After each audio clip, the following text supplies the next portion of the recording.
As someone who suffered from severe depression and debilitating back pain for years, I've been forced to think a lot about what gives life meaning. Without a sense of purpose to my life, I don't think I would have been willing to endure what I've gone through. My back pain started in 2016, and by the end of the summer of 2017, I was incapable of sitting or standing for more than a few minutes, and I couldn't really bend over at all because the pain was so intense. The trajectory of my life radically changed, and the story I was telling myself about my life changed along with it. I lost my sense of identity as a martial artist and as a filmmaker, since I wasn't physically capable of doing those activities anymore. I was forced to spend about 90% of my time lying down, and most of the time the pain was excruciating. It was truly devastating. I saw countless specialists and tried many medical procedures. Most of the time, those procedures made me worse, and none of the doctors could actually tell me what was wrong with me. It started to seem like I might have to live like this for the rest of my life. I found myself unable to sleep at night due to sharp stabbing pains, so sometimes I would combine copious amounts of alcohol and pills just to pass out. I kept hoping that one morning I wouldn't wake up to the miserable existence that plagued me. Perhaps if I was religious, something in my faith and daily devotion to a supreme being may have helped me psychologically during that time. But I'm not religious, and I had no desire to seek supernatural comfort or inspiration since I don't hold those beliefs. I've had to think quite a lot about what it takes for individuals to derive meaning from life, and how we should go about doing that. I think this is an especially important question, as traditional religions have become less and less significant in people's lives, and we are increasingly substituting real connection and interaction with superficial online interactions, which often just leave us unsatisfied, atomized, and without purpose. Our attention swiftly changes from one current event to another, and we feel a need to express our opinions on these events as if that will somehow fill our vacuous lives by substituting distraction for meaning. Religion used to bind us together and give us a powerful story to tell ourselves about who we are and what our reason for being was. And now that religious and even political affiliation are declining, we're left with the question on what's to be done about the resulting social disintegration and the loss of personal purpose. We may be the first people in human history to have absolutely no explanation of what we're meant to be doing on Earth. And ideas, like nature, abhor a vacuum. And anything that's religion-shaped can quite easily flood into that space. Somehow, we have to be able to train ourselves to cope with complexity, variety, ignorance, be humble about what we don't know about, but not fall into the chasm of nihilism.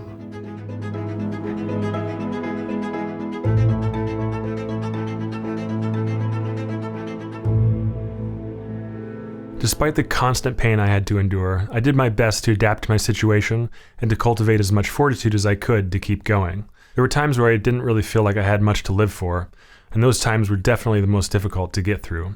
When COVID-19 hit in 2020, the world essentially caught up with me in many ways. Suddenly, a lot of people lost their jobs, were forced to stay home, and became more isolated and even more disconnected than ever before. Many lost whatever purpose their job had given them and relied on social media to feel some semblance of connection.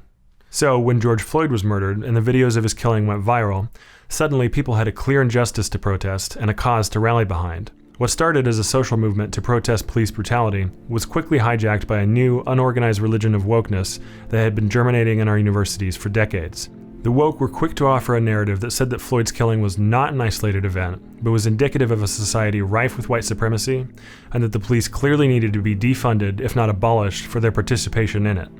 Further, the narrative divided people based on their group identities and dictated some groups as oppressed and inherently good, while other groups were privileged and inherently bad. And those in the bad groups could lessen their guilt by becoming allies to the good groups. There was now a correct way to orient oneself so as to be on the right side of history. This narrative provided a cause for people to fight for, and offered a kind of purpose, a sense of direction to people's lives, right when they needed it most. When we talk about the slide away from traditional religion, human beings still need story. We still need to have a narrative. We have a longing for it. I think it's even part of our hierarchy of needs to have a narrative. And within narrative comes this thing called meaning. I don't think you can divorce meaning from narrative. So when people talk about meaning, they're actually talking about narrative, because narrative is a structure that constellates you in a field of action. You are somebody who affects the world and is affected by the world, and the world has a structure to it, and you have a purpose within that structure. So when we talk about the phenomena of the woke and we take the religious tact to it, we have to see, well, what story is it telling? And then how does that story lead to certain behaviors? And we saw that in 2020 up in Seattle with the Chaz and in Portland. You see these people demanding, especially young people going around and demanding that everybody else accept this story, that the narrative in 2020 was that Black lives matter. So what does that really mean? What is a Black life? How does it matter? What do I need to do to affiliate myself with that cause so that I'm either a believer or I'm going through the motions of belief? So what is that?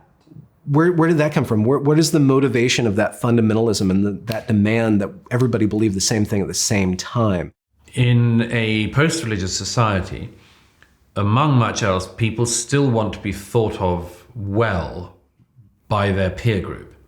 At various times in the past, you might be thought well of by going to church on Sunday, wearing the right clothes, looking smart on that occasion, singing the hymns loudly, living a proper life and being regarded as good and virtuous and much more.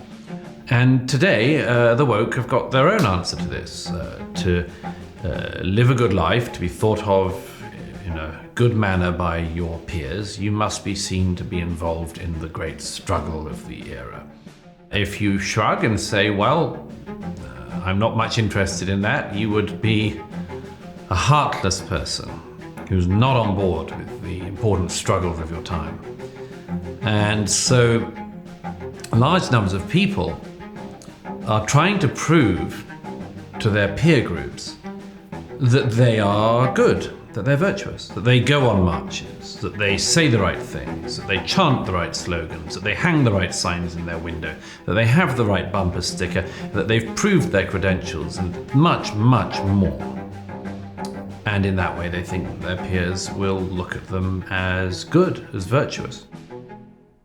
Portland has long been at the forefront of advocating for social justice causes, and in 2020, the woke narrative dictated exactly what that justice should look like. While there were certainly peaceful protests, there were also countless riots, violence, arson, and murder in the name of woke justice.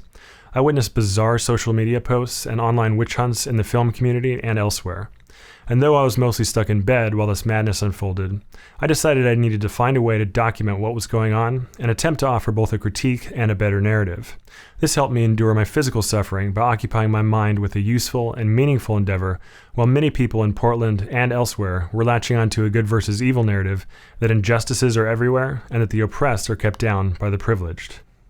The thing to do about that is to challenge that somehow. And there's different ways of challenging that. There's calling it out is one way, or trying to reconfigure your institution to ameliorate injustices on a society scale. So it turns everybody into actors on a social scale. It throws everybody into history. There's no real individual. It's all societal. Everybody's looked at from such a lofty perspective, a statistical perspective, that the human exchange is completely absent. And I think one aspect of wokeness is this erosion of the personal. And then what rushes into that is a very strong moralism. There's a moral component to how it operates and how it feeds upon the human being that is engulfed in it. In the gap left by religion, it's an answer to the question of what should we be doing with our lives on earth. That's a good question to address. And if you say, I have the answer, I know what you should be doing. I know what you should be doing. Fighting for social justice. You should be fighting for social justice. It's a reason to get up in the morning. It's a reason to go out campaigning in the afternoon. And it's a reason to fight over the dinner table and tell your family that they're bigots. This is purpose of a kind. Even though I'm not traditionally religious like many of my fellow Portlanders, I was not at all attracted to the woke religious narrative. I wondered what made so many others gravitate toward a new religion and begin acting out in overtly religious ways. Perhaps it didn't appeal to me because I had already put a lot of thought into what gave my life meaning. I had developed a well-defined purpose after years of struggling with severe depression in my late teens and early 20s, and I even made a film about that experience called All Too Human. My purpose was to help people reflect more deeply on their beliefs, to find meaning without religion, and to challenge dogma and credulity. And now that sense of purpose was renewed in my attempt to expose the dogmas of woke ideology. I spent all my time studying and documenting this ideology to the point of developing insomnia and even giving up on finding a solution to my back pain. Explaining the problems of the woke narrative seems so pressing to me because I saw it infiltrating groups and spreading through multiple institutions and organizations. It's specifically adapted to overtaking institutions, and it galvanizes a very specific character that is just a part of human groups. There's certain characters that are church lady or the moralistic and fundamentalist and very literal minded too. Once those people get into power, then they start to kind of force institutions, force everybody to go in a certain direction, and at least go along with mouthing along with this belief system and not challenging this belief system. So I think that it enters into organizations through a certain proclivity of a certain contingent of the people in that institution. And that institution could be a religion, it could be a business, it could be a school, it could be anything. So to stop that encroachment, there has to be a counterbalance. There has to be another sort of person that can challenge that and effectively regulate the power creep of wokeness. Disincentivizing wokeness on a personal, interpersonal level, or challenging it when it starts to creep, is a bunch of skill sets that you have to have. You have to recognize what it is, how it operates, and then effectively challenge that. Really, I think it comes down to what religion, properly construed, spiritually alive religion, does is set people into a relationship with the higher order, and then the internal order, and then the social order. And there's a continuum in that narrative framework of divine origin of every human being. If you see in the person that you're interacting with a divine creature, somebody who's just as real and alive as you, then you commune with that first and foremost. And that is what anchors the social landscape, rather than the sociological oppression, oppressed, grand historical narrative that doesn't have room for that exchange. If we can find a way, either with or without a religious foundation, to put less importance on group identity, then we can reinstate the value of the individual. And if we spend more time actually connecting with other individual human beings in meaningful ways, I think this will naturally lead us to put less importance on superficial online interactions that often just frustrate us and leave us feeling less connected. Meaningful interaction is a huge part of what allowed me to tolerate the experience I lived with every day for years. It was because I was so physically limited that I was forced to rely heavily on friends and family to help me in significant ways. I've since put a lot of effort into making sure they know how grateful I am and to be there for them however I can be. These exchanges gave me and those helping me a purpose, even if it was only a temporary one. Just as online interaction is a poor substitute for real social interaction when a person is in need, the woke narrative is a poor substitute for better, more cohesive narratives that I think every one of us needs. It pretends to offer a purpose, the fight against bigotry and for social justice. What it does in actuality is stir up more division. It reduces people down to immutable characteristics, says that those are an important aspect of a person's identity, and that they should nurse grievances based on that identity in whatever way they can. We've seen this take place in corporations, at schools, in the government, in traditionally religious organizations, and many other social groups. And what has been the result? We have cancel culture, the demonization of entire groups of people, children being indoctrinated with science-denying gender ideologies that will leave an entire generation confused, and much more. If you are setting up a system in which you believe you're solving every inequity on earth and actually you're creating hell, you should find out about it fast. You should find out about it fast. Don't waste a day more of your life on this crap. And don't make people around you who love you and who you love suffer because you've given in to a cult-like behavior. And we've created that exact system. We have agents of misery everywhere. Absolutely. Yeah. And just one other thing on that is, we should realize this is not what we should spend our lives doing. Right. We live at the most fortunate time in human history. We have access to almost all of the world's information on a tiny device in our pockets. We can listen to the world's music, read the world's texts, communicate to people on any other continent on the planet at any time we choose. The idea that we're spending these years talking about race and character traits, We could work out how to live on Mars in this time. We shouldn't be wasting this time. We should be using it well. We have to figure out a way to inculcate or to teach, to bring back a certain sort of centeredness and patience with our own ignorance and our own actual sphere of influence and what we can actually do, and then what we should do in the world. So there's these moral prompts to care about all these events, to care about this cause, to care about that cause. But what does caring actually do? Not much.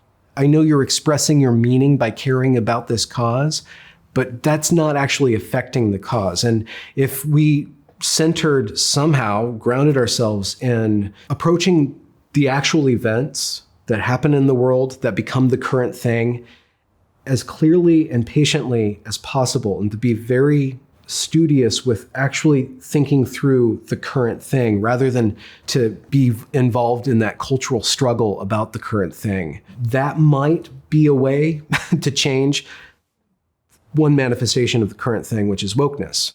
Being able to orchestrate my life around a narrative of doing some good, that is, offering a critique and a potential path beyond wokeness, was one of the primary ways I endured my back pain. Because I derive meaning from my work and from my connection to others, I was eventually able to renew my interest in finding a solution to my pain so I wouldn't be stuck in bed for the rest of my life. After more failed procedures and doctors who gave up on me, I found several books on chronic pain conditions that actually applied to me. I learned I had what's called neuroplastic pain, and over the next few months, I worked with a therapist to rewire my brain and slowly turn the pain off. I've now been able to get back to exercising, practicing martial arts, and have even more time and energy to spend doing what I love, without the horrible distraction of excruciating pain.